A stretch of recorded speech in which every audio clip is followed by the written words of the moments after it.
the merry-go-round. Even though I'm grown, I know. Hola, mi nombre es Dulce Pamela Meléndez Cesario. Soy estudiante del Instituto Marillac del grupo 7020 y hoy les voy a hablar sobre el trabajo de parto. El trabajo de parto es un proceso fisiológico que comienza con las contracciones uterinas y termina con la expulsión de la placenta y sus anexos. El parto es un evento fisiológico complejo y trascendental.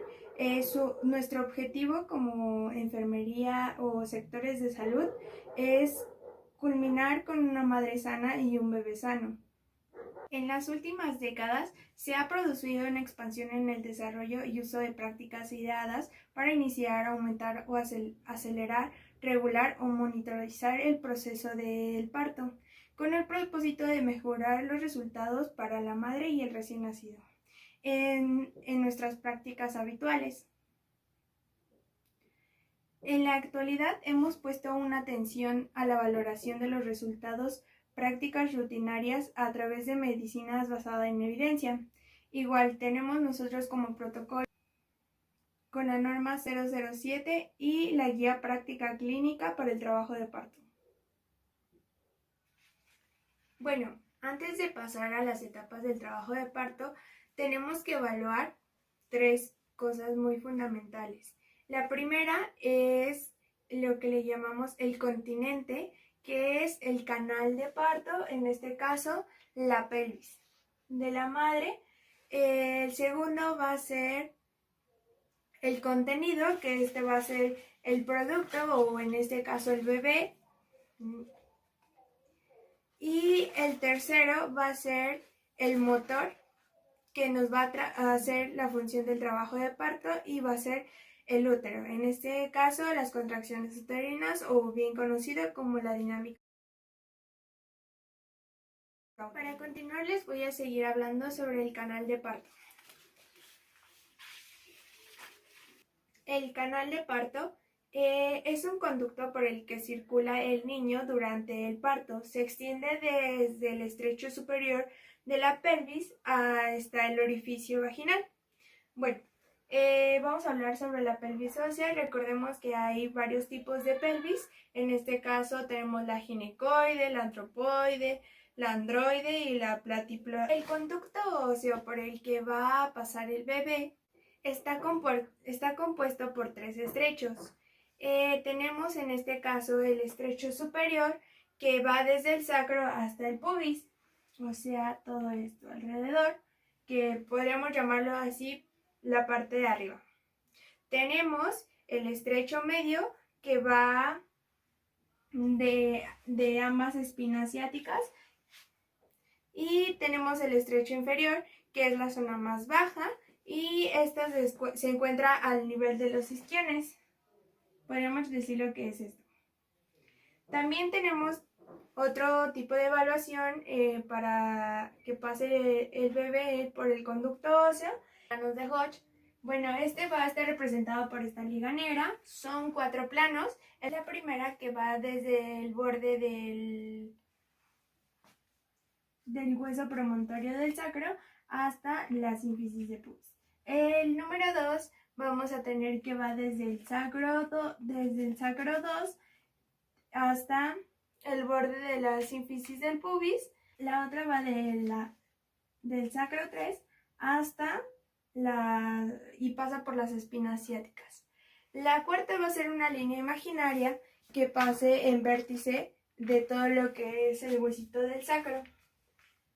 Así lo tendríamos. Bueno, ahora les voy a hablar sobre el contenido en que habíamos quedado que iba a ser el bebé. El bebé guarda una posición fetal en lo que dura el desarrollo del embarazo y después va a tener le vamos a llamar presentación fetal al culmino de cuando va a salir por el canal de parto. La presentación hay diferentes y en este caso les voy a hablar sobre la cefálica de frente. Es una posición distósica que tiene un gran diámetro de la presentación fetal con un grado de flexión moderada de la cabeza de tal modo de que el feto ofrece la región frontal al centro de la pelvis. Para su salida por el canal de parto, como ya lo habíamos mencionado, esta va a salir primero a la frente.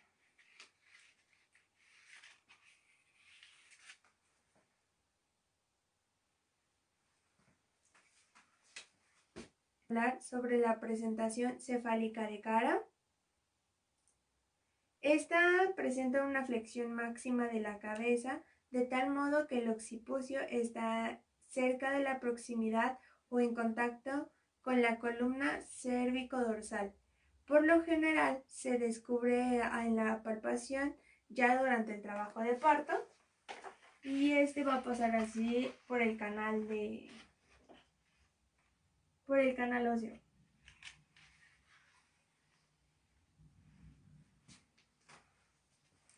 Otra posición es la podálica, y esta tiene dos variaciones. Una viene completa, en la que no se altera ninguna posición fetal, solo pues de que viene en presentación podálica, y la presentación podálica incompleta, en la que se ve alterada la posición por una extensión de los miembros a lo largo del tronco, o cuando los pies están expuestos hacia el canal de parto, así como lo presentamos ahorita. Así. Chocan con el canal de parto, entonces no permite una buena posición para que este siga descendiendo, al menos que se acomode para descender. Hay más presentaciones, como también tenemos la presentación de hombros, y también algunas otras variantes, como lo que es la presentación de vértice. Esta es por excelencia en la que el bebé va a nacer, porque ofrece al canal del parto el centro de la excavación de la fontanela posterior. Otra es la presentación de sincipucio, o bien conocida como flegmática. Esta presentación tiene un grado discreto de la flexión de la cabeza, de modo que ofrece la fontanela anterior o la bregma, el punto de unión de la sutura coronal y sagitaria, al centro de la pelvis. Para que la presentación fetal tenemos las maniobras de Leopold. Consta de 4 maniobras. La primera maniobra nos va a dar la situación y el fondo uterino en la que se encuentra el bebé. Esta nos va a determinar si viene longitudinal, transverso u oblicuo. Y se realiza colocando las manos por arriba de la pancita de la mamá. La segunda maniobra se da para La segunda maniobra nos permite ver la posición en la que se encuentra el dorso del bebé, ya sea derecho o izquierdo, y se ponen las manos a los laterales de la pancita de la mamá. En este caso podemos analizar que el dorso se encuentra del lado derecho. Nos va a permitir ver la presentación y el polo fetal. Este ya puede que se encuentre libre, encajado o abocado. Y se va a realizar solo con una mano por debajo de la sínfisis del pubis. La cuarta maniobra nos va a permitir analizar el encajamiento, ya sea alto y móvil, y surado o fijo, y encajado o muy encajado. Y esto va a ser colocando las dos manos de frente a nivel de la sínfisis de pubis.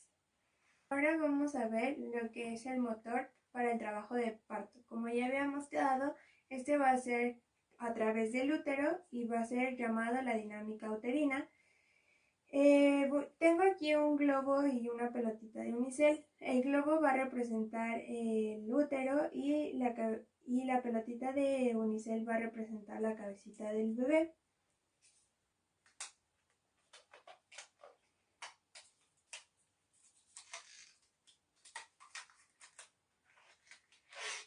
La dinámica uterina Se refiere a la actividad uterina normal durante los diferentes periodos del parto.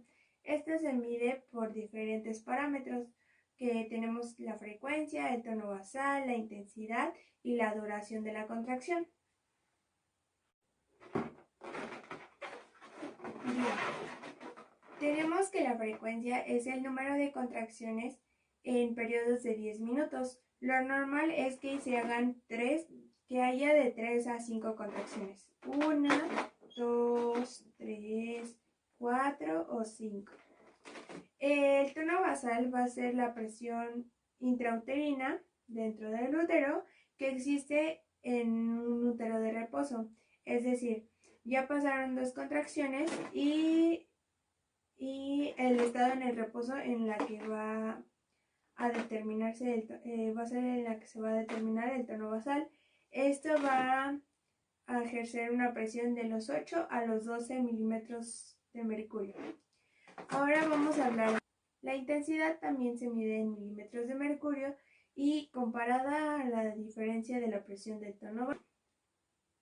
Esta será el punto más alto en la que se encuentra la contracción uterina, es decir, la primera contracción y la presión que ejerce. Esta estará entre los 30 y los 50 milímetros de mercurio. Ahora la duración es el tiempo que determina a la contracción desde su inicio hasta que recupera el tono basal. Lo normal va de los 30 a los 90 segundos. Vamos a tener las unidades de Montevideo. Este es el producto de la intensidad de la contracción en milímetros de mercurio por el número de contracciones en 10 minutos. Para ello es necesario tener el registro topográfico de la intensidad, la frecuencia y la duración de las contracciones uterinas. Antes de pasar a las etapas del trabajo de parto, voy a hablar sobre los fenómenos relacionados a este. Tenemos 2 fenómenos, los pasivos y los activos. Los activos son las contracciones uterinas, los movimientos del diafragma y la presión abdominal, en este caso el pujo que hace la mamá. Los fenómenos pasivos son producto de los fenómenos activos y esto va a corresponder, por ejemplo, a las modificaciones cervicales, al segundo inferior y la formación de la bolsa y ampliación de las partes blandas y modificaciones plásticas del feto.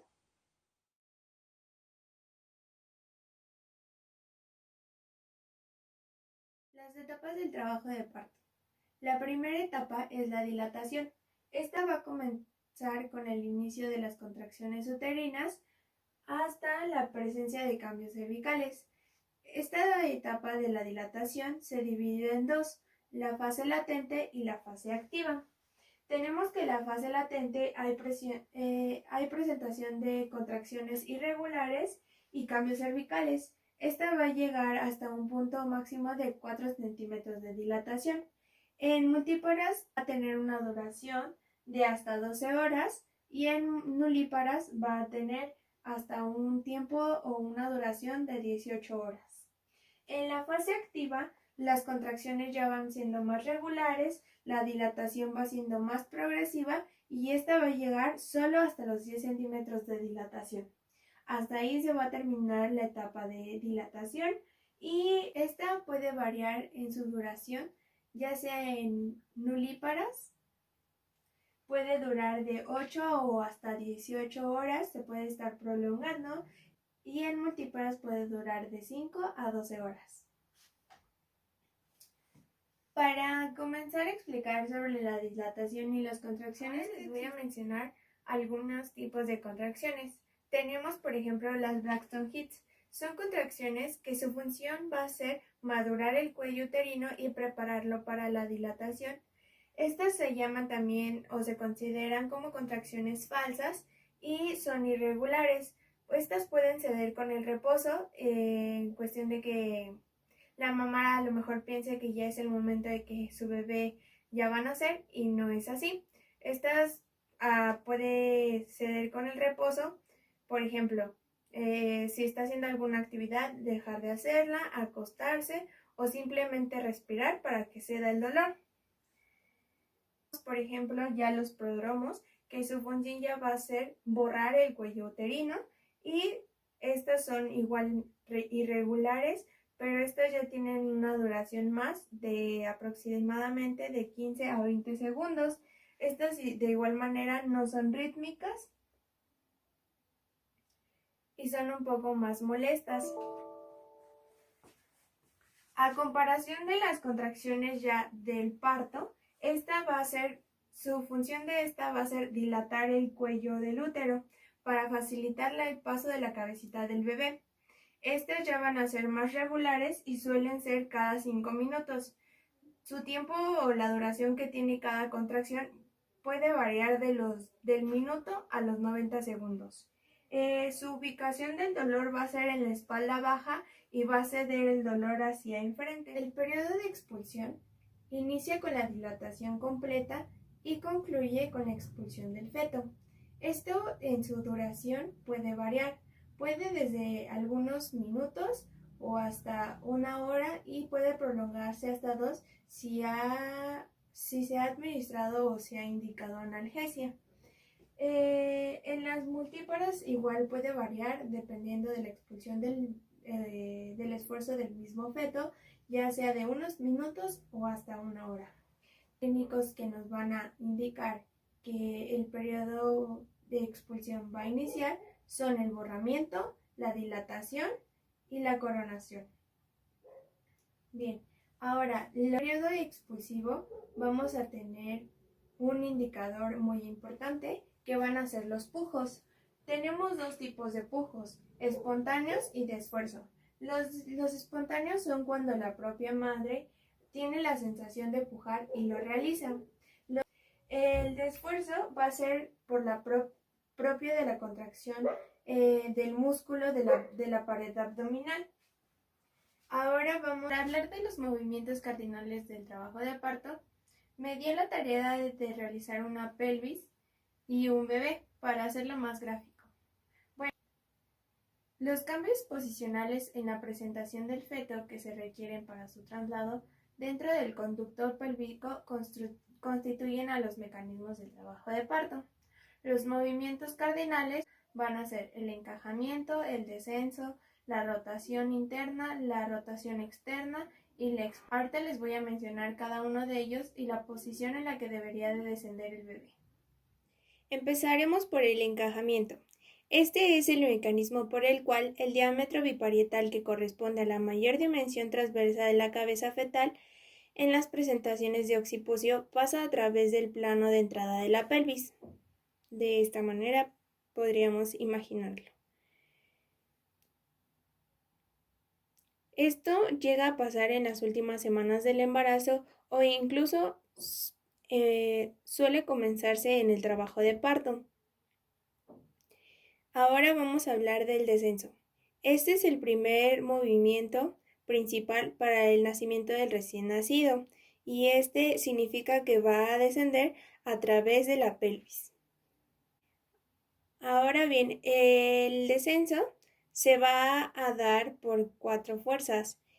Puede ser por la presión del líquido amniótico, la presión directa del fondo sobre la pelvis durante cada contracción, el esfuerzo del pujo, ya que da la acción de los músculos abdominales maternos, o la extensión y el enderezamiento del cuerpo fetal.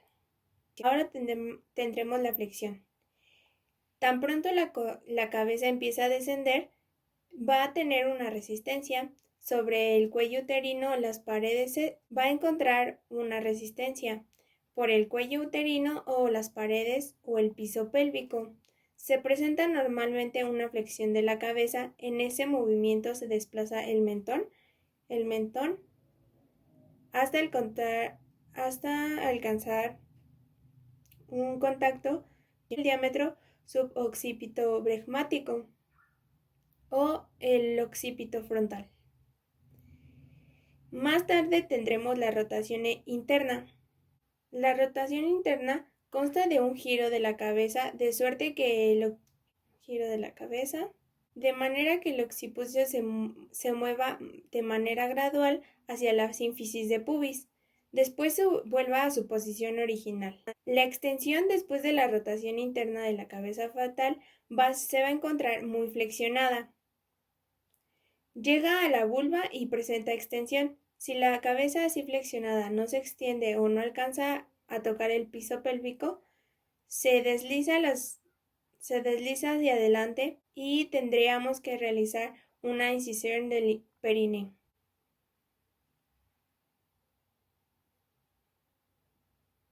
Por consiguiente, tendremos la rotación externa. Una vez que ha nacido la cabeza, presenta la restitución. Si el occipucio originalmente se dirige hacia la izquierda, rotará hacia la tuberancia isquiática izquierda. Si fue al contrario, seguirá de manera rotando hacia la derecha.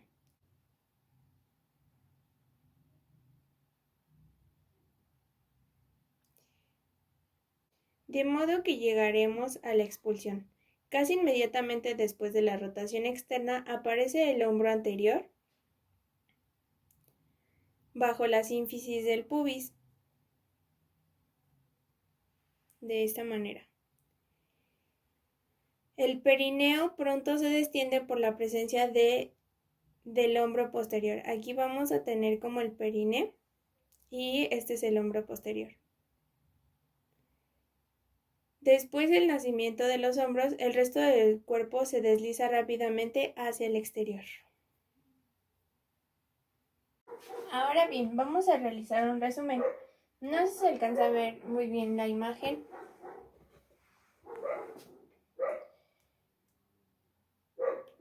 No sé si se alcanza a ver bien la imagen, pero vamos a tener vamos a realizar en 8 procedimientos y el primero que vamos a tener va a ser la cabeza flotante antes del encajamiento. De esta manera se encuentra el bebé. La segunda va a ser el encajamiento, el descenso y la flexión, en la que se encontraba lo que ya habíamos dicho, la cabeza flexionada y topando con el suelo pélvico. El tercero va a ser el descenso adicional, la rotación interna, lo que va a hacer que el cuerpo del bebé se encuentre en un lado, por así decirlo, o la cabeza, por así decirlo, en un lado lateral. La cuarta es la rotación completa e inicio de la extensión. Lo que habíamos visto que la cabeza va a estar un poco extendida y ya va a estar lateralmente. La quinta va a ser la extensión completa y esta va a tener una posición más hacia arriba donde salga la cabeza. En la sexta va a estar la restitución o bien conocida como la rotación externa, donde ya va a salir la cabeza del bebé. La séptima vamos a tener el nacimiento de hombro anterior y en este ya se va a hacer una flexión de la cabeza hacia abajo. Y en el octavo tenemos el nacimiento del hombro posterior y como ya lo habíamos mencionado, después ya va a realizarse la expulsión completa.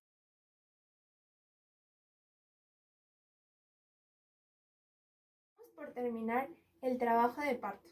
Esto se termina con la tercera y última etapa de este proceso, que es el alumbramiento. El alumbramiento inicia después de que el bebé ha sido expulsado y se produce la separación y la expulsión de la placenta. Durante este periodo tenemos todavía unas contracciones de alumbramiento. Estas ya son poco intensas y suelen ser de 2 a 3 contracciones. La tensión del alumbramiento se debe proporcionar un desprendimiento espontáneo de la placenta, evitar la tracción del cordón umbilical tardío y que sea antes de su desprendimiento completo. Comprobar la integridad y la normalidad de la placenta y sus membranas, revisar el conducto vaginal, verificar que el pulso y la tensión arterial sean o entren en los parámetros normales, que el útero se encuentre contraído y evitar que haya un sangrado transvaginal. Ahora les voy a hablar sobre la placenta. La placenta es un órgano temporal que tiene forma de disco. Esta va a tener un diámetro de 15 a 20 centímetros y suele tener un grosor de hasta 3 centímetros, pesar de los 500 a los 600 gramos. La placenta tiene dos caras. La cara materna, o bien conocida también como decidua basal, y la cara fetal. Para evaluar la cara materna o la decidua basal, vamos a tener una superficie irregular debido a la presencia de una serie de elevaciones llamadas cotiledones.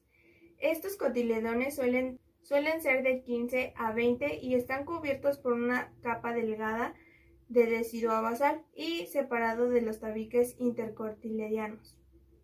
La cara fetal va a estar formulada por los vasos coriónicos y esta también va a converger el cordón umbilical. La función de la placenta es nutrir, intercambio gaseoso, excreción de productos catabólicos, función endocrina, barrera inmunológica, protección biológica y protección física. Hemos concluido con este proyecto del trabajo de parto. Como conclusión, haré referencia en que nosotros como sector salud debemos de cuidar a la madre durante este proceso. Este proceso es algo natural, del cual no debería diferir algunas prácticas que son innecesarias para la madre. En este caso, deberíamos de fomentar más los partos normales. Tal vez las cesáreas nos resten un poco de tiempo en cuestión laboral, dando paso al trabajo de parto normal y cuidando siempre la salud de la madre y del bebé. Bueno, pues muchas gracias por su atención, espero que sea de su agrado y hay que ser siempre más, ser siempre mejor.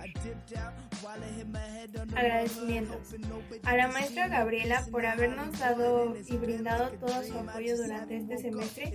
Es una maestra ejemplar con conocimientos que de verdad son admirables para nosotros y del cual podemos sacar todo el provecho.